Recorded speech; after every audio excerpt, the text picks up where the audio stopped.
मित्रों नमस्कार। Kota online classes में आप सभी का स्वागत है। मित्रों आज मैंने जो है मॉर्निंग में आपको एक टेस्ट डाला था और ये टेस्ट तीसरे नंबर का था। इसमें मेरे को ध्यान नहीं रहा, इसलिए दूसरे नंबर का टेस्ट मैं भूल गया। तो दूसरे नंबर का टेस्ट मैं बाद में डाल दूंगा मित्रों। तो चलिए साथियों, इसमें जो है भक्ति काल में जो संत काव्य है और सूफी काव्य है, इसके प्रश्न मैंने यहाँ पर लिए हैं। और ये प्रश्न इतने इंपॉर्टेंट हैं साथियों। देखो मेरे को क्या है, हिंदी टाइपिंग आती नहीं है, इस वजह से मैं लिख करके ही आप लोगों तक पहुंचा पाता हूं। साथियों जो मुझे इंपॉर्टेंट प्रश्न लगते हैं वो आप तक मैं पूरी पूरी कोशिश करूंगा, आपकी तैयारी में चार चांद लगा के रहूंगा। बस आप मेरे ऊपर विश्वास कीजिए कि जो लोग, आपको हो सकता है यार किसी के पास बहुत सारे सोर्सेज हो, बहुत सारे बड़े बड़े टीवी पैनल, पता नहीं क्या क्या है, लेकिन साथियों मैं तो केवल लिख करके ही आप तक प्रश्न पहुंचा सकता हूं। बस इतना मेरे पास है और इतना ही कर सकता हूं साथियों। बस आपका सपोर्ट अगर मुझे मिलता रहा, गारंटी है आपको आपकी मंजिल तक पहुंचा के रहूंगा, चाहे कुछ भी हो जाए।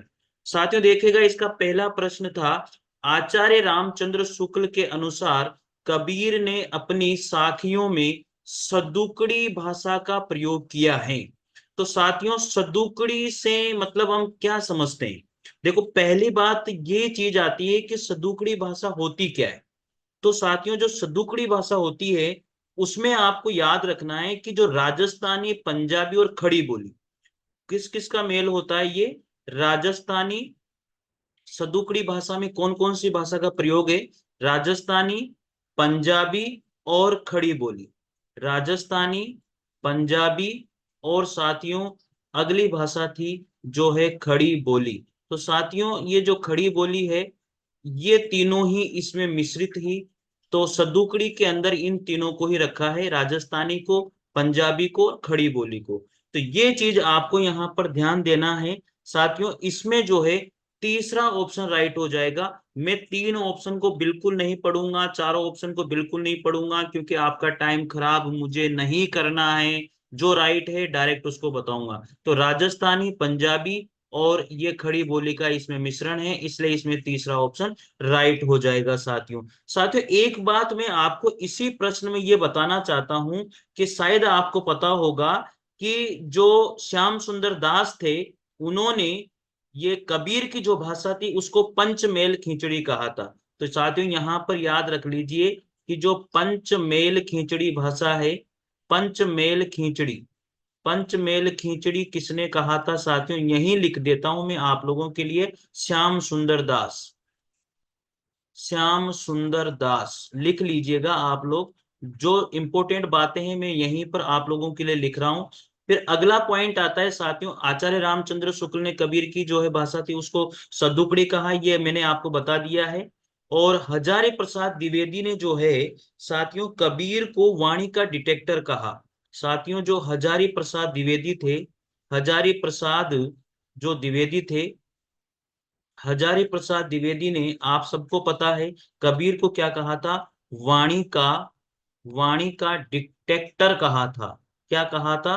डिटेक्टर, यानी कि तानाशाह। वाणी का डिटेक्टर अर्थात इसको कह सकते हैं तानाशाह कहा साथियों। ये बात भी आपको यहाँ पर ध्यान रखनी है। और एक और हुए थे, उनका नाम था बच्चन सिंह। देखो मुझे याद आ गया, जो है बच्चन सिंह उनका नाम था। और बच्चन सिंह ने साथियों जो है कबीर की जो भाषा थी उसको संत भाषा नाम दिया था। क्या नाम दिया था? संत भाषा नाम दिया था साथियों। तो ये कुछ बातें इसकी इंपॉर्टेंट थी जो मैंने आपको बता दी है। आंसर आपको मिल ही गया है। मित्रों दूसरा प्रश्न आता है। दूसरा प्रश्न है, सहजोबाई किस शाखा की रचनाकार है? जो सहजोबाई है वो किस शाखा की रचनाकार रही हैं? तो साथियों इसमें भी तीसरा ऑप्शन ही राइट हो जाएगा। ज्ञानाश्री शाखा की जो है सहजोबाई रचनाकार रही है।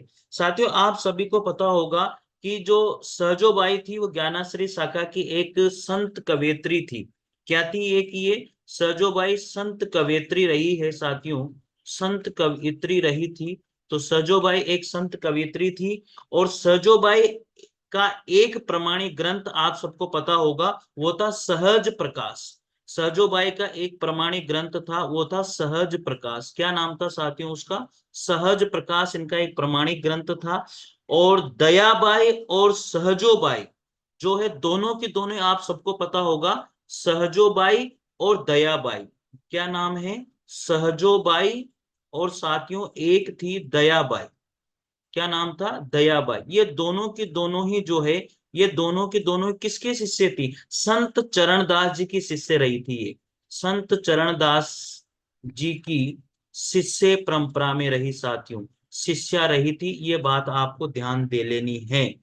अब साथियों बात आती है कि एक बार क्या हुआ था कि 1962 में सरोबाई की रचना को, शायद आपको पता भी होगा, मुझे तो ध्यान जैसा है, कि वेलवेडियर प्रेस द्वारा सहज प्रकाश को प्रकाशित किया गया था। ये इतना तो नहीं पूछेगा। चलिए, ये प्रश्न आप लोगों के लिए इंपोर्टेंट था, कुछ बातें इसमें थी जो मैंने आपको बता दी है। अगला प्रश्न आता है साथियों तीसरे नंबर का। सगुण भक्ति के प्रतिनिधि सूरदास माने जाते हैं साथियों। जो सगुण भक्ति है उसके प्रतिनिधि कौन माने जाते हैं? सूरदास माने जाते हैं। तो निर्गुण भक्ति के प्रतिनिधि कौन माने जाते हैं? यार वीआईपी प्रश्न है साथियों, वीआईपी लगा लो भैया, वीआईपी प्रश्न है, लगा लो। सगुण भक्ति के प्रतिनिधि कवि सूरदास थे, तो निर्गुण भक्ति के प्रतिनिधि कवि कौन है? आपके माइंड में आ गया होगा, 100% आपके माइंड में आ गया होगा, इसे कोई भी नहीं रोक सकता। कोई नहीं रोक सकता इसको, आपके माइंड में 100% आ गया है। बताओ कौन थे? रहीमदास जी थे, बिहारी थे, कबीरदास थे। मेरे अनुसार तो आप आसानी से कर सकते हो इस प्रश्न को, कोई भी इसमें दिक्कत वाली बात नहीं है। तो सबको आ गया ये प्रश्न? वेरी गुड, कबीरदास जी थे इसमें। 100% आपको इसमें तो कोई भी दिक्कत नहीं है मेरे हिसाब से तो यार। चलिए साथियों आगे बढ़ते हैं, और भी प्रश्न है, धीरे धीरे हर चीज को मैं। अगला प्रश्न है, चलो इसके बारे में थोड़ा बहुत बता देता हूँ। कबीर के बारे में तो आपने सबने सुना ही होगा कि जो सगुण भक्ति धारा के जो थे वो सूरदास थे, तो निर्गुण भक्ति धारा के जो प्रतिनिधि कवि हैं वो कबीर दास थे। आप सबने इस बारे में आप अच्छे से जानते हो साथियों। तो आचार्य रामचंद्र शुक्ल जो है साथियों, भक्ति काल को दो धाराओं में बांटा था, थोड़ा बहुत बता देता हूँ। आचार्य रामचंद्र शुक्ल ने भक्ति काल को दो धाराओं में बांटा, एक थी सगुण और एक थी निर्गुण, तथा चार शाखाओं में इन्होंने भक्ति काल को बांटा था। एक थी रामाश्री, और दूसरी थी कृष्णाश्री, और तीसरी थी ज्ञानाश्री, और चौथी थी प्रेमाश्री। तो ये चार भक्ति धाराओं में इन्होंने बांटा है साथियों, चार शाखाओं में बांटा था। और तुलसीदास को जो है साथियों रामाश्री शाखा, दूसरी बात सूरदास जी जो है कृष्णाश्री शाखा के, और ज्ञानाश्री शाखा के कौन थे? कबीरदास जी थे। तथा साथियों जो है प्रेमाश्री शाखा के प्रतिनिधि कवि जो स्वीकार किए गए थे वो थे साथियों मलिक मोहम्मद जैसी। तो ये सारी बातें मैंने आपको बता दी है, इतना इसमें जगह भी नहीं थी, मैं लिख देता नहीं तो। चलिए अगले प्रश्न की ओर चलते हैं मित्रों। ज्ञान बोध के जो रचनाकार हैं, सीधी सीधी पूछी जाती है, ज्ञान बोध के रचनाकार कौन है? बिल्कुल सीधा सीधा पूछा जाता है। आप सबको पता है मलुक दास जी इसमें ज्ञान बोध के रचनाकार माने जाते हैं। तो सबको पता है मलुक दास जी कौन थे? भक्ति काल के निर्गुण संत कवि थे। ये कौन थे मलुक दास जी? जो भक्ति काल के निर्गुण संत कवि माने गए हैं। कौन माने गए हैं? निर्गुण संत कवि माने गए हैं साथियों भक्ति काल के। तो याद हो जाएगा निर्गुण संत कवि थे। और शायद आपको पता भी होगा कि इनकी ज्ञान बोध, रत्न खान मलुकदास की थी ना ये, भक्त वच्चावती, भक्ति विवेक, बारह कड़ी, ध्रुव चरित्र, रामावतार लीला, ब्रज लीला, सुख सागर नामक ग्रंथों की रचनाकार रहे हैं कौन? मलिक दास जी रहे, सॉरी मलुक दास जी रहे हैं साथियों। बाकी तो आप सबको पता है, शायद आपको पता भी होगा सुंदरदास जी ने कौन सी लिखी थी? ज्ञान समुद्र लिखी थी। यहाँ लिख देता हूँ, सुंदरदास जी ने कौन सा ग्रंथ लिखा था? ज्ञान समुद्र लिखा था मित्रों। कौन सा लिखा था? ज्ञान समुद्र लिखा था, याद रख लेना भैया, ज्ञान समुद्र लिखा था। और एक सुंदर विलास भी इन्होंने लिखा, सुंदरदास जी थे ना इसलिए सुंदर विलास भी इन्होंने लिखा था, सुंदर विलास भी इन्होंने लिखा, थोड़ा सा ये भी ध्यान रख लीजिएगा। चलिए आगे बढ़ते हैं अगले प्रश्न की ओर। बहुत खतरनाक प्रश्न है साथियों, मजा आ गया होगा, आपने टेस्ट दिया होगा तो। पांचवें नंबर का, हिंदी साहित्य का सर्वश्रेष्ठ विरह वर्णन नागमती का विरह वर्णन किस ग्रंथ में संकलित है? हिंदी साहित्य का सर्वश्रेष्ठ विरह वर्णन जो है नागमती का रहा, और ये विरह वर्णन जो है किस ग्रंथ में मिलता है? चलिए बताइए, पांचवें नंबर का प्रश्न है, ये विरह वर्णन कौन से ग्रंथ में मिलता है मेरे मित्रों? आपको आसानी से ये विरह वर्णन तो मिल ही गया होगा। बताओ कौन से ग्रंथ में मिलता है? तो ये सबको पता होगा, पद्मावत में मिलता है। कौन से में मिलता है? पद्मावत में ये मिलता है। तो अब देखिए थोड़ा बहुत इसका मैं ब्रीफ कर देता हूं कि नागमती का जो विरह वर्णन है साथियों वो पद्मावत में मिलता है। अब सबको पता होगा पद्मावत जो है 1540 ईस्वी में प्रकाशित हुई थी, पद्मावत सबको पता है। और पद्मावत जो है किसकी रचना मानी जाती है? पद्मावत जायसी की रचना थी, ये सबको पता है। मलिक मोहम्मद जायसी की रचना थी साथियों, सबको याद है। अब पद्मावत में साथियों 57 खंड थे। कितने खंड थे? 57 खंड थे। ये भी आपको ध्यान रखना पड़ेगा। कितने खंड थे इसमें? 57 खंड थे साथियों। और आचार्य रामचंद्र के अनुसार जो है पद्मावत की कथा जो है पूर्वार्ध तो जो मानी गई थी वो काल्पनिक थी, और उत्तरार्ध जो कथा मानी गई थी वो ऐतिहासिक थी साथियों। ये चीज आपको ध्यान रखनी है। चलिए आगे बढ़ते हैं अगले प्रश्न की ओर। अगला प्रश्न है यहाँ पर छठे नंबर पर, मलिक मोहम्मद जायसी ने आखिरी कलाम में, कौन सा प्रश्न है छठे नंबर का? मलिक मोहम्मद जायसी ने आखिरी कलाम में, मलिक मोहम्मद जैसी के बिल्कुल आखिरी कलाम में किस बादशाह की प्रशंसा की है? बताइए। थोड़ा बहुत मैं समय इसलिए देता हूं कि आप थोड़ा सा सोच के आंसर दे सको साथियों। कमेंट आपका आना चाहिए कि सर मजा आ गया, प्रश्न बहुत अच्छे हैं। तो मलिक मोहम्मद जायसी का जो आखिरी कलाम ग्रंथ है, आखिरी कलाम जो ग्रंथ है उसमें बादशाह की प्रशंसा की गई है। वो बादशाह कौन थे? वो बाबर थे मित्रों। कौन से बादशाह थे? बाबर थे। तो ये चीज आपको डायरेक्ट याद रख लीजिएगा। चलिए आगे बढ़ते हैं, सातवें नंबर के प्रश्न पर चलते हैं। जो सातवां नंबर प्रश्न है, सूफी कवि किस शाखा से संबंधित माने जाते हैं? तो यार सबको पता है प्रेमाश्री शाखा के कवि माने जाते हैं। सूफी कवि किस शाखा के कवि थे? प्रेमाश्री शाखा के कवि माने जाते हैं साथियों। आगे बढ़े। चलिए आगे बढ़ते हैं। आठवां प्रश्न आता है जो डायरेक्ट है, जिसमें कुछ बताने की जरूरत नहीं है, उसके लिए आप निश्चिंत रहिए, मैं आपका टाइम खराब बिल्कुल भी नहीं करूंगा, क्योंकि मुझको भी कुछ को भी कुछ पता नहीं है कि मैं कभी भी आपका टाइम खराब नहीं करूंगा। इस बात का ना आपको ना मुझे किसी को अधिकार नहीं है। चलिए आगे बढ़ते हैं। सूफी साधना के चार पड़ाव में से कौन सा नहीं है? शरीयत, तरीकत, मलकत, मारिफत। अरे यार सिंपल सी बात है, मलपत कहाँ पर आ गया भैया? ये तो मैंने आज तक नहीं पढ़ा साथियों। ये आया क्या इसमें? कभी भी नहीं आया ना, तो बस डायरेक्ट लगा दो, तीसरा ऑप्शन राइट है। बताओ शरीयत में क्या है? धर्म ग्रंथों का विधि निषेध था इसमें। तो इसमें मैं बता रहा हूं, इसको ध्यान रख लेना। इसमें जो है जो धर्म ग्रंथ थे उनका विधि निषेध था। इसमें क्या किया गया था? धर्म ग्रंथों का विधि निषेध, विधि निषेध किया गया था साथियों। ये बात आप इसमें याद रख लीजिएगा। तरीकत में हृदय की शुद्धता पर जोर दिया गया। इसमें हृदय की शुद्धता पर जोर दिया गया था। हृदय की शुद्धता पर जोर दिया गया था साथियों तरीकत में। और मारिफत में क्या था साथियों? मारिफत या मारफत दोनों ही कह सकते हैं इसको, मारफत भी कह सकते हैं। तो इसमें क्या था? इसमें यह था आत्मा और परमात्मा का मिलन बताया गया है साथियों। इसमें आत्मा और जो है परमात्मा, परमात्मा का मिलन बताया गया है साथियों। आत्मा और परमात्मा का मिलन इसमें बताया गया है। एक और था साथियों हकीकत, तो यहां पर मैं लिख देता हूं, हकीकत था एक। हकीकत ये थे साथियों चार, सूफी साधना के चार पड़ाव थे। इनमें से एक था शरीयत, बता दिया मैंने, तरीकत और मारिफत, और एक है हकीकत। हकीकत में क्या था साथियों? भक्ति उपासना का जो है सत्य बोध इसमें रखा गया है। क्या रखा गया था? भक्ति उपासना का, भक्ति उपासना का सत्य बोध इसमें रखा गया था साथियों। चलिए नवे प्रश्न की ओर बढ़ते हैं आगे। निम्नलिखित में से जायसीकृत पद्मावत में प्रयुक्त छंद कौन सा माना गया है? जो जायसीकृत पद्मावत, आप सबको पता है पद्मावत जो है 1540 ईस्वी में लिखी गई थी। और सबको याद है 57 खंड थे इसमें। पद्मावत में कितने खंड थे? 57 खंड थे। सबको याद है, मैंने पहले भी बताया था आप सभी को कि पद्मावत में कितने खंड रहे हैं? 57 खंड रहे हैं। तो जायसे का जो प्रिय अलंकार है साथियों, जायसी का जो प्रिय अलंकार था साथियों वो कौन सा था? उत्प्रेक्षा अलंकार। छंद के बारे में नहीं बता रहा हूं, अभी अभी बताऊंगा आपको। अलंकार कौन सा था जायसी का साथियों? वो था उत्प्रेक्षा अलंकार। कौन सा था? उत्प्रेक्षा अलंकार। मनु मनु, जनु जनु, इस तरह के जो वर्ड आते हैं वो उत्प्रेक्षा अलंकार में ही आते हैं। आप सबको ध्यान होगा ये थोड़ी बहुत बातें तो। ठीक है।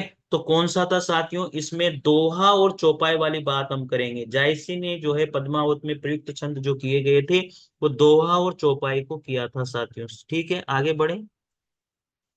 अब प्रश्न आ जाता है 10वें नंबर का, आचार्य रामचंद्र शुक्ल की दृष्टि से कौन सा कथन सही नहीं है? चलिए साथियों, आचार्य रामचंद्र शुक्ल ने इनमें से कौन सा कथन सही नहीं माना है? मैं डायरेक्ट आंसर बताऊंगा, ज्यादा टाइम खराब नहीं करूंगा, कि पद्मावत पूर्णतया ऐतिहासिक तथ्यों पर आधारित है। ये बिल्कुल गलत बात है। आचार्य रामचंद्र शुक्ल ने पूर्व भाग को काल्पनिक माना था और उत्तरार्ध भाग को इन्होंने ऐतिहासिक माना था, पूर्णतया ऐतिहासिक नहीं माना था। इसलिए ये तगड़ा प्रश्न है साथियों, इसको आप वीआईपी प्रश्न मान लेना। अखरावट में वर्णमाला के एक एक अक्षर को लेकर के बात सिद्धांत संबंधी चौपाइयां कही गई है, 100% राइट है। आखिरी कलाम में कयामत का वर्णन किया गया है। पद्मावत में प्रेम गाथा की परंपरा पूर्णतः प्रौढ़ता को प्राप्त मिलती है। तो ये तीनों तो बिल्कुल राइट हैं, लेकिन ये गलत हैं। इसलिए यही ऑप्शन क्या हो जाएगा? राइट माना जाएगा। चलिए साथियों, आगे बात करते हैं 11 नंबर पर। अभी अभी हमने बात करी थी ना ये चीज, तो 11 नंबर वाला प्रश्न है, निम्नलिखित में से कौन सा कथन सूफी कवियों के संबंध में सत्य नहीं है? चलिए 11 नंबर का जो प्रश्न है यार, जबरदस्त प्रश्न है मित्रों, कि इनमें से कौन सा जो है सूफी कवियों के संबंध में बिल्कुल सही नहीं है। बहुत तगड़ा प्रश्न है साथियों। तो मैं सीधी बात करूंगा कि इसमें दूसरा ऑप्शन राइट हो जाएगा। ये सभी कवि राजाओं के दरबारी कवि थे, ऐसा नहीं था। ये प्रश्न देखिए, बहुत बढ़िया प्रश्न है। सूफी कवि अमर प्रेम के उपासक और गायक थे, बिल्कुल 100% राइट बात है। सभी सूफी कवियों ने मनस्वी शैली को अपनाया, ये भी बिल्कुल राइट बात है। इन्होंने प्रबंध काव्यों की रचना करी, ये भी बिल्कुल राइट बात। लेकिन दूसरा ऑप्शन गलत इसलिए है कि सभी कवि राजाओं के दरबारी नहीं रहे थे। भाई ये मतलब गलत बात है, ठीक है ना, ये कथन बिल्कुल सत्य नहीं है। क्योंकि सूफी कवि जो है अमर प्रेम के उपासक और गायक थे। सूफी कवि ने मसनवी शैली को भी अपनाया था, प्रबंधात्मक काव्य रचना इन्होंने करी थी। तो इस वजह से ये कथन जो है तीनों राइट है, लेकिन दूसरा कथन इसमें गलत हो जाएगा। चलें आगे बढ़े 12 नंबर के प्रश्न पर। 12 नंबर का प्रश्न है साथियों, निम्नलिखित में से कौन सा विकल्प रचना और रचनाकार की दृष्टि से गलत है? तो आप सबको ये तो थोड़ा बहुत ध्यान होगा इसे साथियों। 12 नंबर का प्रश्न है, रचना और रचनाकार की दृष्टि से आपको बताना है। बताइए कौन सा गलत हो जाएगा इसमें? इसमें जो है मेरे हिसाब से तो डी गलत है। आखिरी कलाम मुल्ला दाऊद की नहीं थी। आखिरी कलाम जो है किसकी रचना थी साथियों? आखिरी कलाम जो है मलिक मोहम्मद जायसी की रचना थी। किसकी रचना थी? मलिक मोहम्मद जायसी की रचना थी साथियों। ये मलिक मोहम्मद जायसी जायसी की रचना थी साथियों, मलिक मोहम्मद जायसी की रचना थी। मृगावती जो है कुतुबन की है, बिल्कुल 100% राइट है। पद्मावत भी मलिक मोहम्मद जायसी की, मधुमती मंजन की है। और आखिरी कलाम जो रचना है वो भी मलिक मोहम्मद जायसी की रचना थी साथियों। इसलिए आप लोगों को ये ध्यान रख लेना है। 13 नंबर का प्रश्न आता है, सूफी प्रेमाख्यान परंपरा का प्रथम काव्य ग्रंथ किसको माना जाता है? बहुत तगड़ा प्रश्न है। सूफी प्रेमाख्यान काव्य परंपरा का जो है प्रथम काव्य ग्रंथ किसको माना जाता है साथियों? सबको पता होगा, चंदायन को माना जाता है सूफी प्रेमाख्यान काव्य परंपरा का। बताओ ये किसने माना था? जो सूफी प्रेमाख्यान परंपरा का जो प्रथम काव्य ग्रंथ है साथियों, मुल्ला दाऊद के द्वारा लिखा गया था। चंदायन के जो राइटर है कौन है? मुल्ला दाऊद। साथियों चंदायन के जो राइटर हैं वो कौन थे? मुल्ला दाऊद। हाँ, इसमें बड़ा वो नहीं आएगा, छोटा ही आएगा। मुल्ला दाऊद इसके रचनाकार थे। और मधुमालती के आप सबको पता है मंजन थे। अनुराग बांसुरी के कौन है? अनुराग बांसुरी के नूर मोहम्मद इनके रचनाकार रहे हैं। और मृगावती के आप सबको पता होगा, मृगावती के कौन थे? कुतुबुन थे। लेकिन आचार्य रामचंद्र शुक्ल ने सूफी शाखा का जो है प्रथम कवि और प्रस्तोता जो है चंदायन में मुल्ला दाऊद को ही माना था। चलिए आगे बढ़ते हैं साथियों। 14 नंबर का प्रश्न है। 14 नंबर का प्रश्न है साथियों, अगर मेरी मेहनत आपको लगता है कि यार सर बहुत मेहनत करते हैं हमारे लिए, तो साथियों जरूर लाइक कीजिएगा। कमेंट होना चाहिए आपका, मुझे मिलना चाहिए कि सर मजा आ गया, सर आपने बहुत एक्सप्लेन किया है पेपर को, एक एक चीज एक्सप्लेन करी है। साथियों मैं आपको बता दूं, तीसरा पेपर डाल दिया मैंने भक्ति काल का, दूसरा छूट गया यार। दूसरे पेपर को मैं अभी दोबारा से डाल दूंगा, एक दो दिन में आप लोगों को पहुंचा दूंगा। आप इसके लिए निश्चिंत रहिए साथियों, मैं लिख करके ही पहुंचा पाता हूँ यार, क्योंकि मुझे हिंदी टाइपिंग वगैरह नहीं आती और इतने सोर्सेज मेरे पास है भी नहीं, उतना टाइम मुझे मिलता भी नहीं है। ठीक है, तो चलिए पद्मावत जो है, पद्मावत में गुरु का प्रतीक कौन था? तो पद्मावत में जो गुरु का प्रतीक है साथियों, वो किसको माना गया था? सुआ को माना गया। सुआ जो तोता होता है ना, उसको कहते हैं। तो पद्मावत में जो है गुरु का प्रतीक सुआ को माना गया था। और पद्मावत आप सभी को पता है, पद्मावत जो है मलिक मोहम्मद जायसी की रचना थी। पद्मावत में नागमती और पद्मावती और रतन सेन की प्रेम कहानी का वर्णन किया गया है। ऐसा आप सभी को भी पता होगा कि जो पद्मावती है उसके अंदर नागमती, पद्मावती और रतन सेन तीनों का ही प्रेम वर्णन किया गया है। तो सबको पता होगा कि जो रतन सेन थे उसको मन और आत्मा का प्रतीक माना गया था। नागमती को साथियों आप सबको पता है, नागमती को सांसारिक बुद्धि का प्रतीक माना गया था। किसका? सांसारिक सांसारिक बुद्धि का जो है प्रतीक माना गया था। ठीक है ना, ये थोड़ा बहुत आप थोड़ा ध्यान रख लीजिएगा। और जो सुवा है उसको गुरु का प्रतीक माना गया था साथियों। और पद्मावती तो आप सबको पता है श्रद्धा या सात्विक बुद्धि का प्रतीक इसको माना, परमात्मा का प्रतीक इसको माना गया था। एक और यहाँ हुआ था राघव चेतन। एक था राघव चेतन, इसको किसका प्रतीक माना गया था? शैतान का प्रतीक माना था। याद है ना आप सभी को, शैतान का प्रतीक माना था। एक था अलाउद्दीन, ये अलाउद्दीन साहब भी आए थे, इन्होंने तो सबसे बड़ा संकट उत्पन्न कर दिया था। अलाउद्दीन साहब को इसमें प्रतीक माना गया है माया का। तो ये सारी चीजें आप लोगों को जब आप पढ़ रहे होंगे तो आपको पता भी होगा, इतनी बात तो ठीक है। आगे बढ़ते हैं। 15 नंबर का प्रश्न है, इनमें से जायसी की रचना नहीं है साथियों। इनमें से जायसी की रचना देखो, पद्मावत है, अकरावट है, आखिरी कलाम है, इंद्रावती जो है इसमें जायसी की रचना नहीं है। ये आपको सबको पता है 15 नंबर के प्रश्न में। तो इंद्रावती जो रचना है वो किसकी रचना है? अनुराग बांसुरी। इंद्रावती तथा अनुराग बांसुरी दोनों ही नूर मोहम्मद की रचना है साथियों। तो ये अनुराग, इंद्रावती और ये नूर मोहम्मद की रचना थी। किसकी थी? नूर मोहम्मद की रचना रही है। ठीक है, ये आप लोग ध्यान दे लीजिए, बाकी तो सब उनकी थी रचनाएं। 16 नंबर का प्रश्न है मित्रों, जो आचार्य रामचंद्र शुक्ल ने प्रेमाख्यान परंपरा के पहले रचना किसे मानते हैं? तो आचार्य रामचंद्र शुक्ल जो है प्रेमाख्यान परंपरा के पहली रचना जो मानते हैं साथियों, वो मृगावती को मानते हैं। आप सबको पता है मृगावती जो रचना है 1501 ईस्वी में लिखी गई थी। 1501 ईस्वी में ये प्रकाशित हुई। और यहाँ पर जो मृगावती है वो राम कुमार वर्मा ने मुल्ला दाऊद की जो चंदाइन रचना थी उसको प्रेमाख्यान ग्रंथ माना था। और आचार्य रामचंद्र शुक्ल ने प्रेमाख्यान परंपरा की पहली रचना कुतुबन की रचना थी मृगावती। किसकी रचना, किसने लिखी थी? कुतुबन ने ये रचना लिखी थी और इसको ही जो है पहली रचना माना है मित्रों।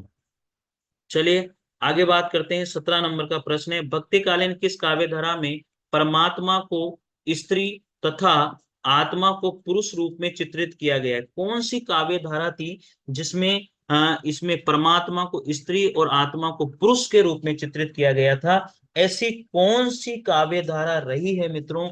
वो काव्य धारा थी साथियों यहाँ पर दूसरे नंबर की सूफी काव्य धारा। कौन सी काव्य धारा थी? सूफी काव्य धारा थी। चलिए 18 नंबर के प्रश्न पर आ जाते हैं। बहुत बढ़िया प्रश्न है मित्रों, मुझे तो जबरदस्त प्रश्न लगे। निम्नलिखित में से किस कवि ने सिर्फ अवधी भाषा में ही रचना करी थी? कौन से कवि हैं जिन्होंने, 18 नंबर का प्रश्न है, जिन्होंने सिर्फ अवधी भाषा में ही रचना करी?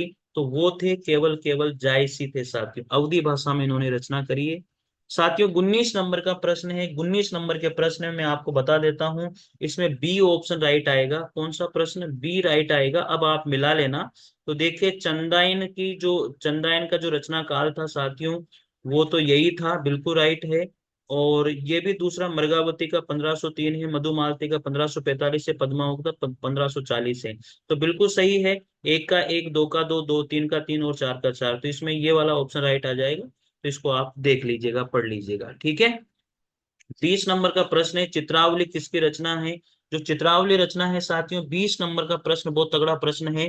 चित्रावली जो किसकी रचना है? उस्मान की रचना है। डायरेक्ट भी आप पढ़ सकते हो, कोई दिक्कत नहीं है। 21 नंबर का प्रश्न है, पद्मावत की जो विधा है, पद्मावत किस विधा में लिखी गई थी? तो पद्मावत एक प्रबंध काव्य था। कौन सा? पद्मावत के बारे में बहुत कुछ मैंने बता दिया है। पद्मावत प से प्रबंध, इस तरह से याद रख सकते हैं। तो पद्मावत एक प्रबंध काव्य रहा है।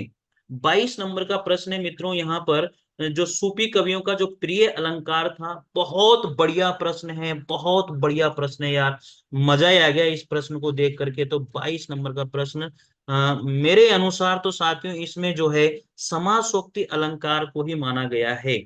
तो सूफी कवियों का जो प्रिय अलंकार है वो समासोक्ति अलंकार रहा है मित्रों। और 23 नंबर का जो प्रश्न है, जायसी के श्रृंगार में मानसिक मानसिक पक्ष प्रधान है, शारीरिक गौण था। जायसी का जो श्रृंगार है उसमें मानसिक पक्ष प्रधान था, शारीरिक इसमें गौण था। ये कथन जो है किस आलोचक का रहा है, तो ये बहुत इंपॉर्टेंट बात है, और ये कथन आचार्य रामचंद्र शुक्ल का ही रहा है मित्रों। चलिए 24 नंबर का प्रश्न है मित्रों। 24 नंबर का प्रश्न बहुत इंपॉर्टेंट क्वेश्चन है। देखो क्वेश्चन तो सारे ही इंपॉर्टेंट है भाई। आचार्य रामचंद्र शुक्ल ने प्रेमाख्यान काव्य परंपरा का प्रथम कवि किसको माना है? आचार्य रामचंद्र शुक्ल जो है प्रेमाख्यान काव्य परंपरा का जो कवि है वो किसे मानते हैं? तो सबको पता है साथियों, आचार्य रामचंद्र शुक्ल कुतुबन को मानते हैं। अब मैं आपको बता देता हूं यहाँ पर।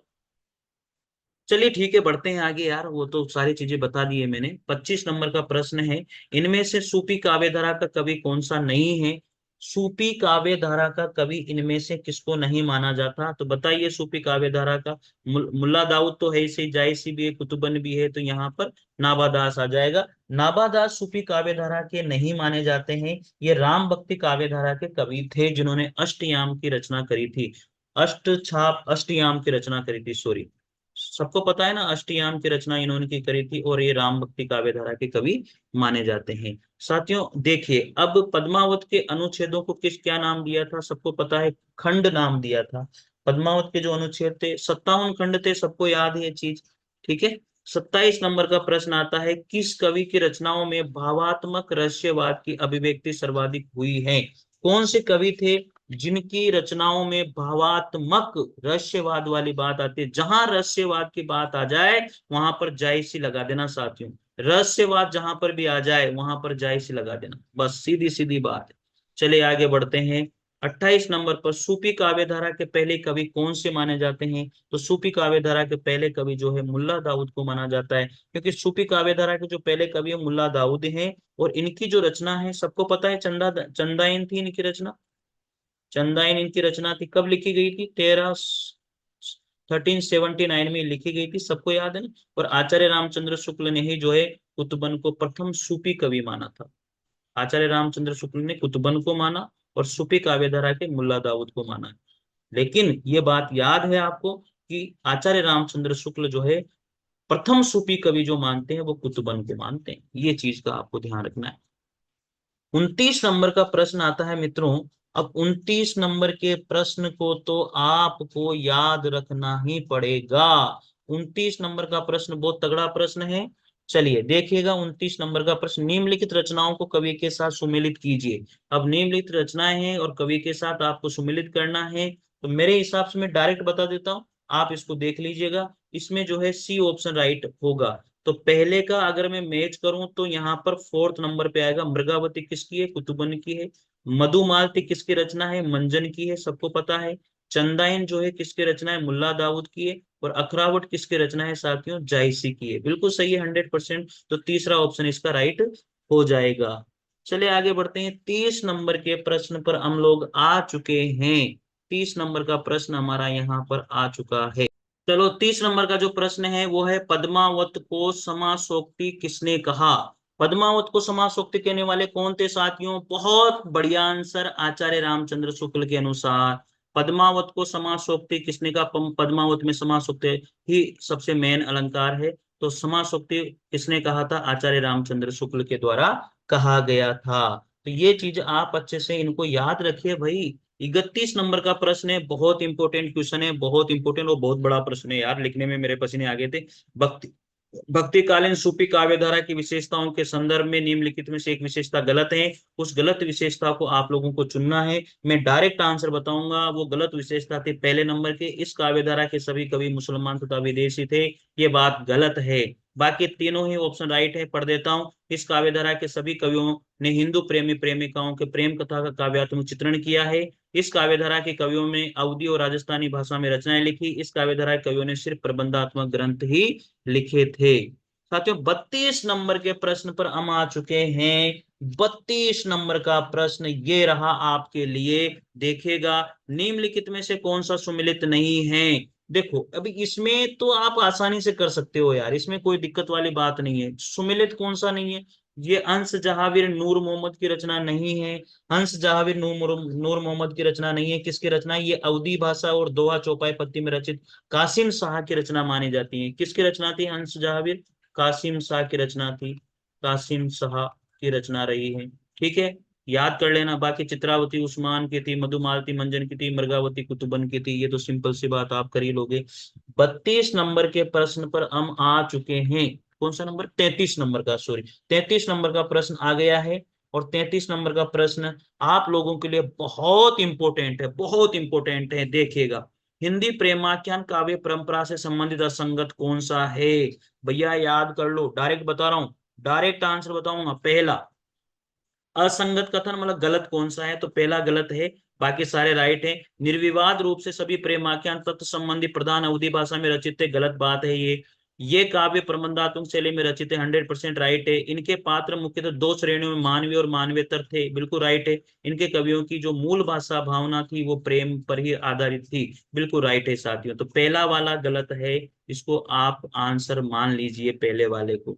34 नंबर के प्रश्न पर आ जाते हैं। ये तो आप सबको पता है, अंग पेज की रचना की। साथियों कोई अगर कोई आंसर मेरे से गलत हो जाता है तो प्लीज आप पूरे पूरे अधिकार आप रखते हो कि मुझे कमेंट करके बता सकते हो। देखो मैं भी मानवीय इंसान ही हूँ, और इतना बड़ा कोई आप लोगों से ज्यादा विद्वान में हो नहीं सकता। तो कोई प्रश्न अगर गलत हो जाता है तो आप लोगों का मेरा साथ देना है और आप लोगों को ही मुझे आगे बढ़ाना है। जरूर कमेंट कीजिएगा सर इसका ये हो सकता है। अंगद पेज की रचना किसने करी थी? सबको पता है अंगद पेज की रचना किसके द्वारा की गई थी साथियों? ईश्वर दास के द्वारा की गई थी। किसके द्वारा? ईश्वर दास के द्वारा की गई थी। ठीक है, 35 नंबर के प्रश्न पर हम लोग पहुंच चुके हैं। तो 35 नंबर का जो प्रश्न है, निम्नलिखित कवियों में से, निम्नलिखित कवियों में से कौन सा भैया? निम्नलिखित कवियों में से किसने प्रेमाख्यान काव्य की रचना की है? बहुत सिंपल सा प्रश्न है, इसको तो आप लोग आसानी से बता सकते हो यार मुझे। ये तो बहुत ही सिंपल है। बताओ जल्दी से आंसर दो इसका।